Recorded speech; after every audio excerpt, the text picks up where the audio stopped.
क्या देख लिया, बीपीटी देखा, बेसिक प्रोपोर्शनलिटी थ्योरम देखा, उसका रिवर्स देखा, उसका यूज भी देखा। लेकिन अभी तक हमने सिर्फ प्रूफ करने वाली चीजें देखी थी, लेकिन यहाँ पर थोड़ी सी वैल्यूज से रिलेटेड चीजें देखेंगे, जहां पर वैल्यूज गिवन होगी और वहां पर भी थ्योरम लगाना है। In triangle ABC D and E are points on the sides AB and AC are respectively। देखो ABC एक ट्रायंगल है, इसमें D और E क्या है, पॉइंट्स है।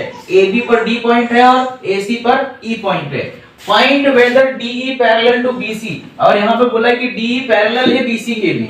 अब इस कंडीशन में क्या है कि हमारे पास गिवन क्या क्या है, देखो हमारे पास दिया है उसने AD is equal to 3 centimetre, मतलब AD की वैल्यू दिया है, BD की वैल्यू दिया है 4.5 सेंटीमीटर यहाँ पर, और फिर AE की वैल्यू दिया है 4 सेंटीमीटर और AC की वैल्यू दिया है पूरी 10 सेंटीमीटर। क्लियर है।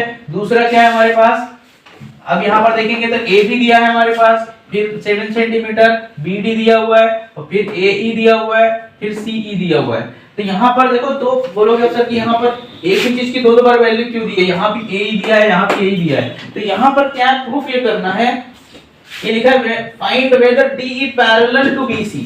जब DE पैरेलल टू BC है तो हमें यहाँ पर फाइंड करना है कि ये रीडिंग्स देने पर क्या वो पैरेलल आएगा, या ये रीडिंग्स देने पर क्या वो पैरेलल आएगा। समझ में आई बात। अगर हम ये साइड्स की रीडिंग अगर ये देंगे तो वो पैरेलल प्रूफ होगा कि नहीं होगा, तो वही देखते हैं। देखो दिया क्या है, DE will be parallel to BC only when AD upon BD is equal to AE upon EC।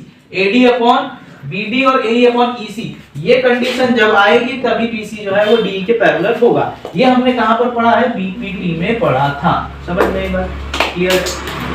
अब देखो इसमें क्या दिया है, सिंस AD हमारे पास 3 से पहले वाले का ले रहे हैं, अभी पूरी की पूरी चारों चीज तो गिवन है वो लिख दी हमने। क्लियर है।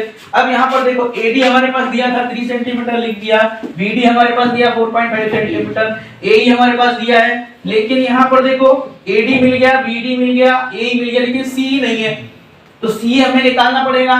तो C क्या है, ये है, तो C को हम क्या लिख सकते हैं, AC माइनस AE लिख सकते हैं। तो AC माइनस AE करेंगे तो 10 माइनस 4 आ गया, AC माइनस AE करेंगे तो 10 माइनस 4 मतलब 6। तो यहाँ से इसकी कितनी वैल्यू मिल गई हमें, 6 मिल गई। अब देखो क्या हो, यहाँ पर क्या करेंगे हम, पहले एक बार इसको निकालेंगे, एक बार हमने AD अपॉन BD निकाला और एक बार AE अपॉन CE निकालेंगे। ठीक है।